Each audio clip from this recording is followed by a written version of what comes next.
Hi guys! I'm back again with another video. At for today's video, ituturo ko sa inyo kung paano ginagawa yung bass bump effect using Kinemaster. So first one guys, select lang natin yung plus sign and then piliin natin yung 16:9. And after nun guys, maglalagay tayo ng background natin. Kahit anong background naman yan pwede. So pipiliin ko na lang yung black. And then after nun, hahabaan lang natin yung length ng konti. And then mag-a-add tayo ng music. Meron na rin akong naka-ready na music dito. Malakas yung bass bump nito. Malakas yung bass nito. Kasi yun naman talaga yung purpose natin dito. Bass bump effect yung gagawin natin. And then ikakat ko lang siya siguro mga 17 seconds lang para hindi masyado ganun kahaba.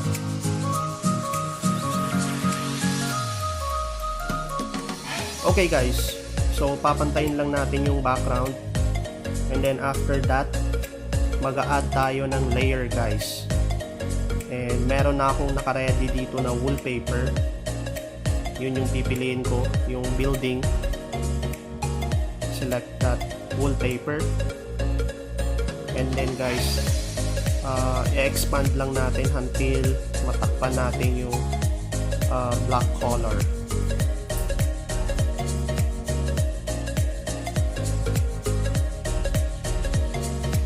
Okay guys, and then ipapantay ko lang yung length ng wallpaper natin. So alright, pantay na siya. And then after that guys, kailangan lang natin pakinggan yung music natin and then tatandaan natin yung mga bass point. So i-play natin yung music.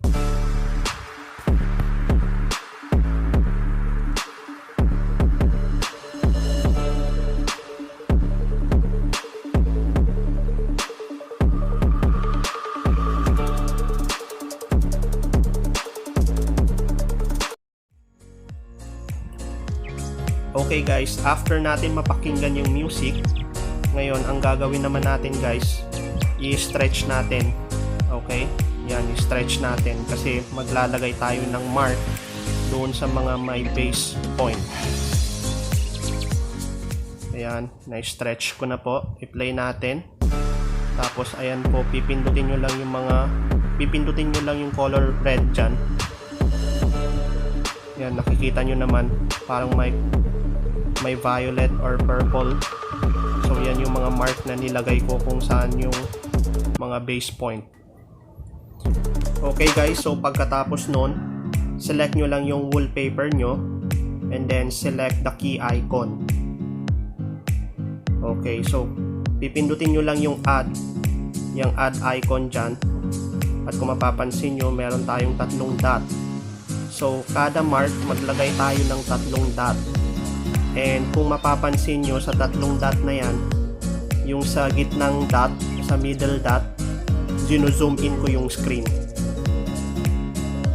So ganun lamang po, tapusin lang natin hanggang malagyan natin ng dot yung lahat ng mark.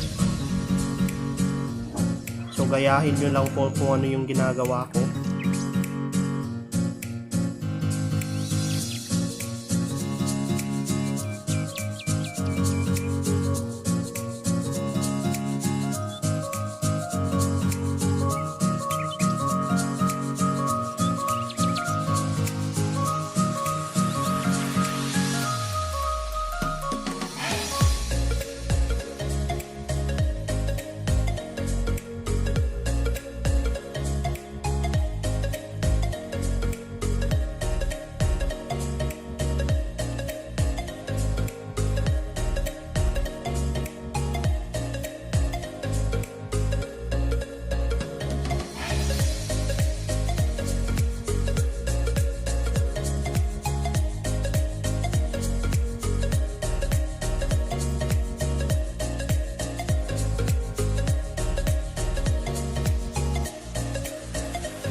Okay guys, natapos na natin lagyan lahat.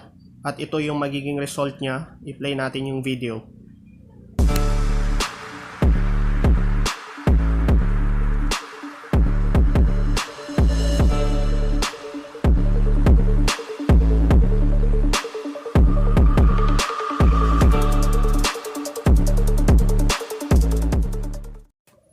So ganun lamang po kadali kung paano gumawa ng bass bump effect, at sana nakatulong sa inyo ang video na ito, at kung nagustuhan nyo please give it a thumbs up, at kung hindi ka pa nakasubscribe please do subscribe and hit the notification bell para updated ka sa mga upcoming videos ko, and maraming salamat sa paglaan ng oras. Hanggang sa muli po.